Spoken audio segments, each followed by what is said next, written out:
Hello, everyone. Welcome to another episode of Onion Soup. And today I'd like to welcome to the show Dr. Morton. How are you doing today, Dr. Bentarah? I am doing very well. Good to see you this morning, Dexter. Good seeing you as well.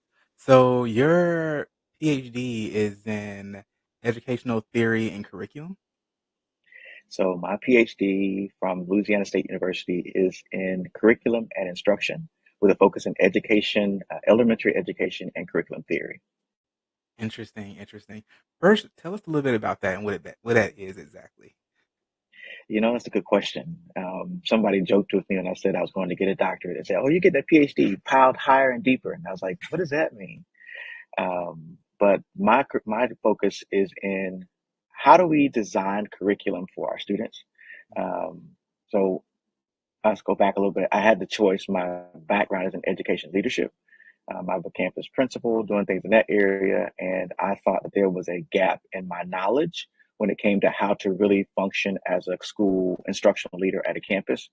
I had the knowledge to be an administrator, which means to just take care of things, make sure things roll smoothly. And I was learning on the fly, really, how to do a lot of things that came to curriculum. And so I chose not to get a doctorate in leadership, but to get it in curriculum and instruction. Basically, how are we going to design?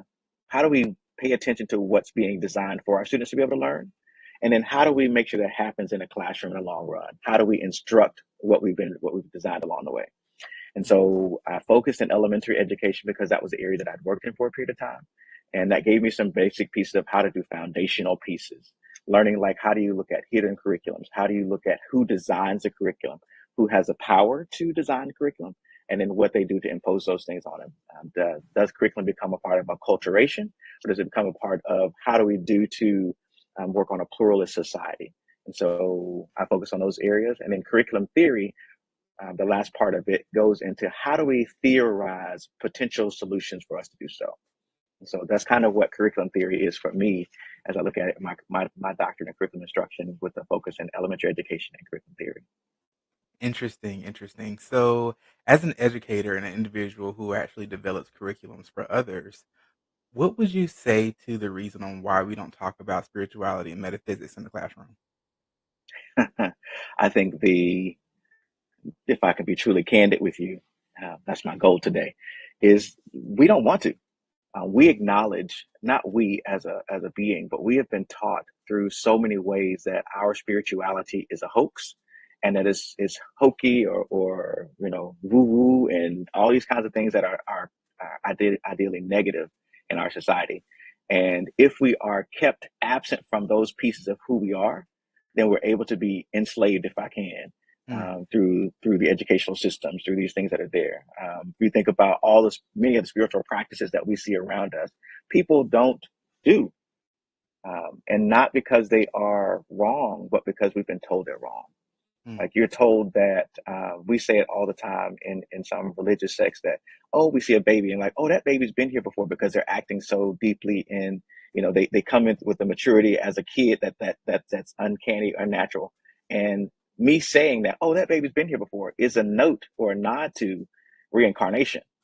mm, However, through our religious sects and through our ideas, we don't believe in reincarnation. right.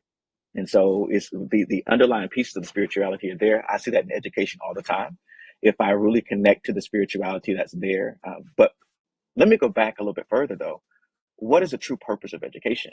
Mm, And if we're paying attention to what education is about and what it really does, we assume that education is to make sure that we are full bodied people. But if you really look at the missions of many of the schools and things around, it's to help people be citizens in whatever country or whatever environment they're mhm, in. And as I was reading through and learning yesterday, citizen is basically a city slave. And so, if that's what education is, then we don't want people in the educational realm who are learning to learn about their spiritual beings and learn that their oneness of who they are, and that the educational system is designed to help you be a part of a system and not to be individuals. Hmm. Interesting. So that kind of puts me in mind of this old saying of if you want to conquer a people, first get rid of all the intellectuals. And this is what ultimately happened with Socrates and his students, because back then they were teaching these practices and metaphysics and everything in the school and their universities, the original universities. And after they killed not just Socrates, it was actually more so after Aristotle that they really stopped teaching these or started allowing it to be taught in the school system. And then you start seeing a enslavement of the mentality of others. So Mm, when we start looking at education from a global perspective, it does seem to me that let's say other cultures, other parts of the world, they still talk about their spiritual beliefs, background, heritage, ancestry, and it still comes up in school. So why is Western society so different? I think Western society um, not demonizes spirituality. They found a way, or yeah, I would say they found a way to make things happen in a control system. Um, when I was in Chile, we talked some about. I spent some time there in mid 20 teens, and watching their school systems and watching the different types of schools and things that were there in Concepcion.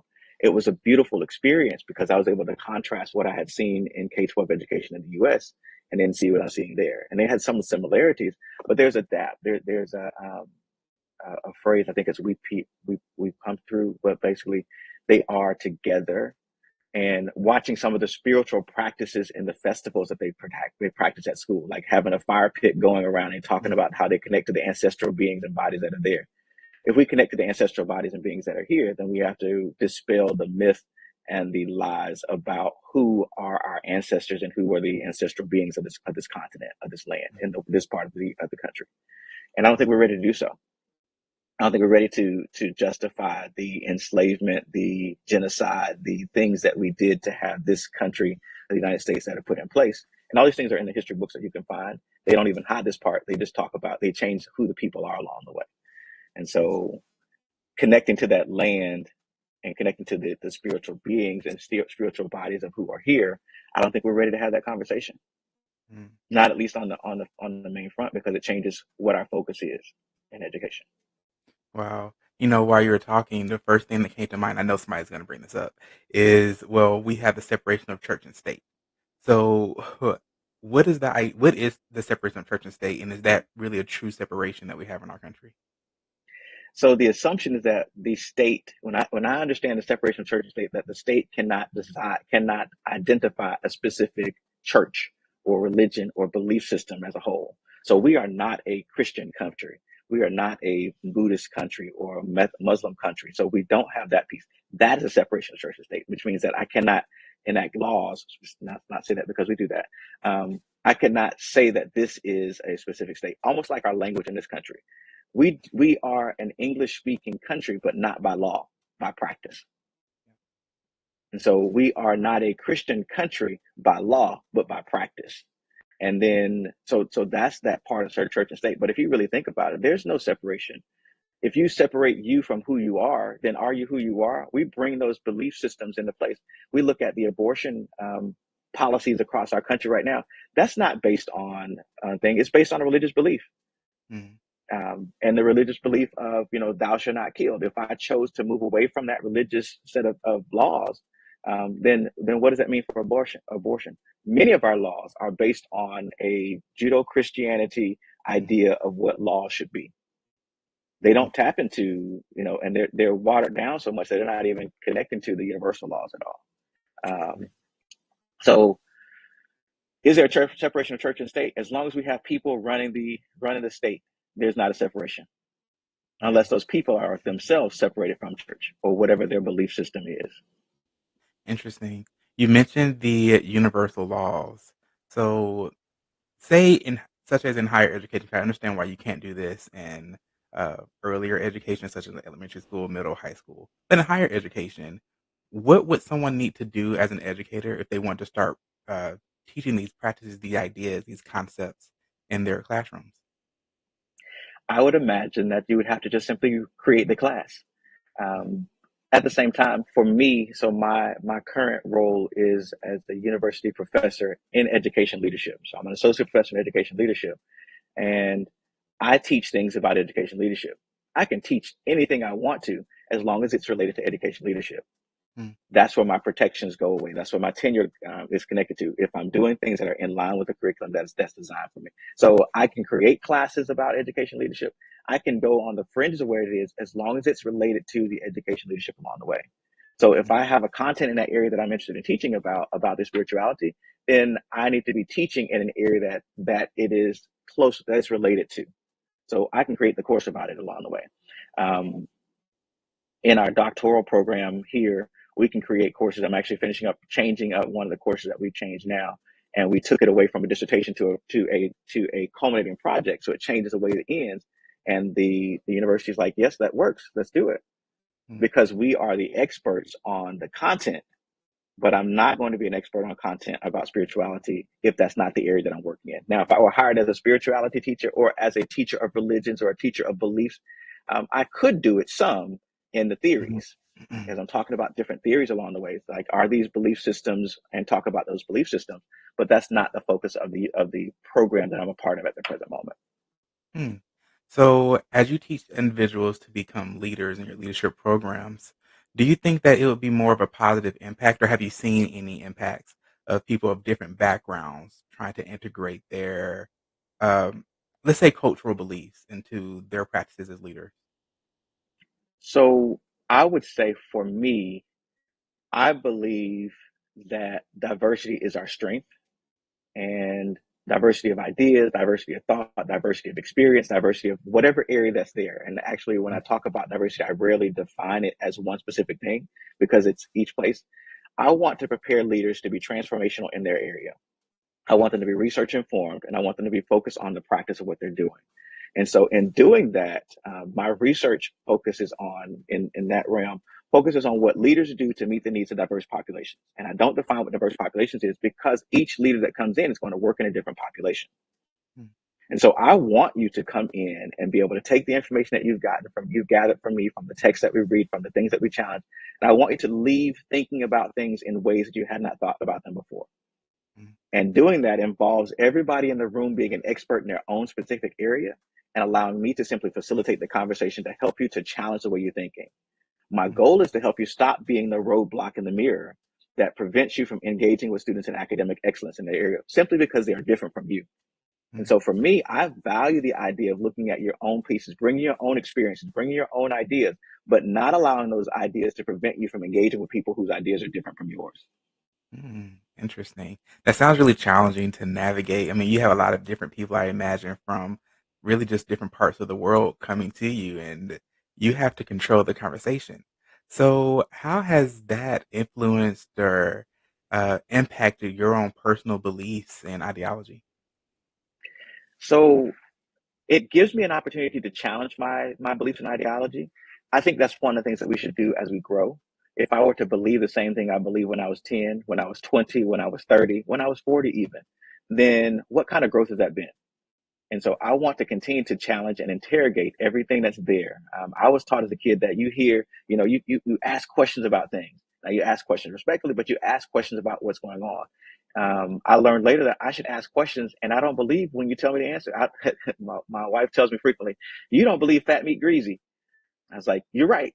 I don't believe it's greasy. I'm going to check it for myself." Mm, And I want everybody to be able to challenge those things because that's how we get through the structures, the hegemonic structures that are set up in place to keep people in power, keep ideas in power, and to keep somebody. If somebody's in power, it means somebody's not in power. And so mm, to challenge those structures that are around us, I want to challenge. I want to bring in ideas that are there. When I'm hosting meetings, when I'm having classes, when I'm doing things, I will look around the class and see who's not communicating, who's not participating in the conversation, and invite them into the conversation. mm, I may even give them a pre-slugged question about, hey, I haven't heard you talk about such and such in the morning. What are your thoughts about this? And giving and setting, so you talked about the challenge of doing that thing in the class. We set expectations for what the classroom environment looks like, what mm, the engagement looks like, talking about how it's professional, how we value each other's ideas, how we come with our ideas.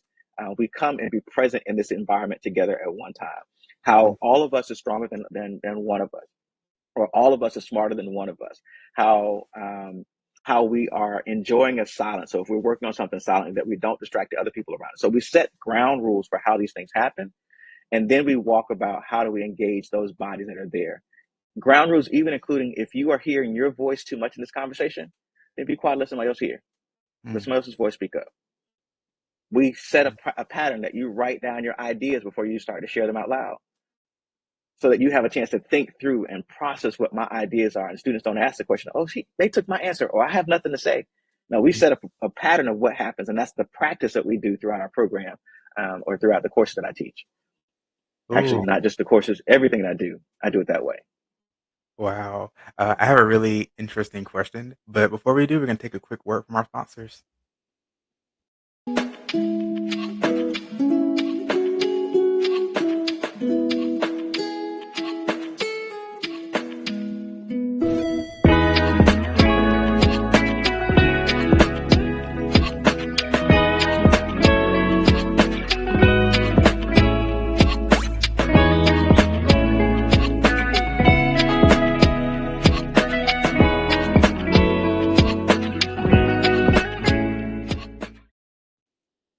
Hello, everyone. So, before we left, you were talking about really critical thinking and the importance of critical thinking. But one thing you kind of touched on is getting people to kind of understand the idea that they might be talking too much or kind of have their thoughts laid out and controlling the conversation. So, how do you direct someone or how do you teach self awareness to someone? Um, I think you, how do you teach self awareness? One of the things, we have to give people opportunities to not be self aware. Mm.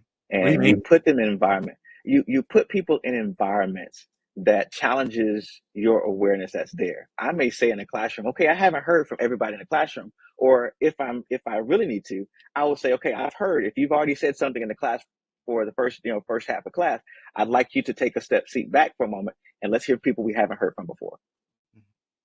We haven't heard voices from this people, from some certain people around the room, and call people out. Hey, if you haven't heard, if you haven't spoken, do so. But also setting up activities that require you to say something for a few moments and get everybody engaged. And so that helps us be more aware that, oh, wait, maybe I was talking too much in the first part of class. Mm, If you don't get it, then we may sit down and talk a little bit later on. Because I don't have a problem with sitting with you after class and saying, hey, I heard you have some really good points in class. I want you to be mindful to give, as a leader, to give opportunities for others around you to have their voice be heard in the conversation. mm, And I honestly, I love to talk. So I have to challenge myself at different times. It's like, okay, let me be mindful that there's other people in the room who have a conversation, because I don't. So one of the things for me, as I'm self-awareness, I recognize that as a, as a Bentara, I don't know everything. mm, And so I'm going to talk about the areas that I have my expertise in. And then the other areas, I'm going to give you my thoughts about it. But if I haven't had much thoughts about it, I'm going to be quiet about it. And so teaching others how to do the same thing. I don't have to have my opinion be shared. I don't have to be right in every situation that's there. One of the things I'm challenging teachers to do, or future leaders to be able to do, is to decide, do I need to be right, or do I need the students to be able to get what they need to get? mm, And that part of self-awareness, I think, is there, because I can be right all day long and the students don't want to learn from me anymore, because I've been bullying them into understanding that I'm right, as opposed to just simply saying, "Hey, let's make a decision about what we're going to do." And if my student focuses on students, then it doesn't really matter what I do. And that's how we get that. And we talked about the rope, or I mentioned the roadblock in the mirror before. We put ourselves out of the way when we put our students first. And so, helping them to change that and focusing every chance we get on students helps us to really focus on getting ourselves out of the way and being more aware of what myself is doing to impact students along the way.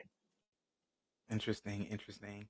So, I kind of want to switch gears a little bit because there's something I want to touch on, and I really want to touch on from a um, educational perspective, but I also know that you have a background in science.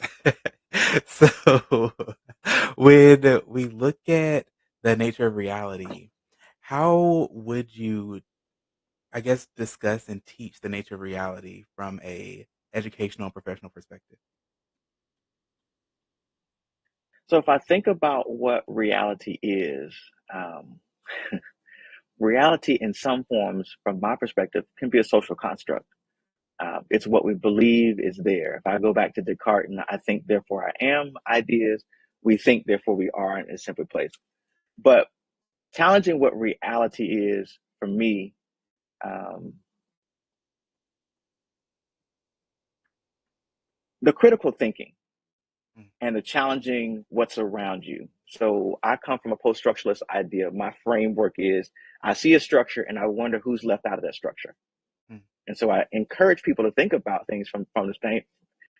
There is a right and wrong, but who determines what's right and who determines what's wrong? mm, And so for me, it is how do I teach people to really think about what's going on around you, what your reality is, and understand that other people have different realities. So I look at race in our country right now, or I look at genderism in our country right now. I look at all these things that people are like, but that's wrong. You're doing that. But who decided that it was wrong? mm, And what right do I have as my being to impose my belief system on you and having people think about reality in that manner? And they think about what nature is and where we began. All these ideas can be a part of our belief system, but if we're really paying attention, we don't really know. mm, We have a way of understanding it and grasping it, but if I were to look at it scientifically, we don't. We have some ideas, we have mm, some theories, we don't really know. mm, And being able to not understand, being able to grapple with the idea that I don't know something, I think is a challenge for us. And so we're seeking to know it, but through the research or through the scientific methods, through the scientific processes, scientific breakthroughs, we don't have the technology to get it all. yeah. Interesting. So you mentioned, ah, man, just lost my thought. But, you mentioned basically being able to define your own morality is really what you're getting at. So what is the importance of one redefining your belief system? Because I think that a lot of us are grown up in a belief structure, brought up in a specific belief structure, and then we never really go back to question it and look at it. So, what are the importance of questioning, redefining and questioning your belief system as well as your own morality? I think we should challenge each other to challenge our belief systems. I grew up in a belief system um, that believed that enslaving people and destroying families was appropriate. Mm, That's the belief system that I was reared in. And as I grew older and started to challenge those ways of thinking, I was like, this doesn't make sense to me. If I am truly to espouse what love is, and why am I killing people? If I'm truly to espouse these things, and why is that there? But I wouldn't have been able to have those conversations if I had stayed in my home environment. mm, Um, I think it's important that we take time away from where we are grown. I look at this in many societies. You'll see people that are reared at home by wealthy people, all people around the world, reared at home, early on, and then they send them off into the field to go learn something different, to challenge mm, their ways of thinking. And getting my doctorate, I was told as a young academic, get a couple degrees from this first institution, but don't get any more degrees from here. Go somewhere else to get another degree. So mm, you have the pollination of ideas and things that are around. So you're not stagnant in your idea. And so I encourage people to do that on a regular basis, to move around, travel, go see, go learn from other places, so that when you're thinking about challenging who you are, it's not based off of this one idea of where I am and who's around me. I wrote in one of my papers, um, just describing how the cultural inability of me. I am a specific culture and idea, and I challenge people to really discuss where I was born, the people I grew up with and was around, that was not a part of my control at the time. mm, And so when I moved to a different state, different city, different country, different places along the way, those ideas are still a part of my upbringing. If I were a tree planted, the soil that I grew up in as a tree is still the soil. mm, Whatever's there, whether it be good, bad, ugly, whoever defines those things are still there and they're still a part of me. They've nurtured me throughout my life. When I move or get that plant picked up and put into a different soil, then I'm beginning to absorb the other soils in that new place. And those soils then began to nurture my body and nurture my soul, nurture my mind. And I have to now contrast. Well, hey, I had something that was, um, I didn't have a lot of water as a kid, if I use that example for a plant. mm, And so now I'm in a place that has an abundance of water. I start growing things I didn't realize I could grow because I have the resources to do so. I mm, was in a place that didn't have as much sunlight. Now I'm in a place that has different sunlight. And I'm like, oh, wait, this is growing differently.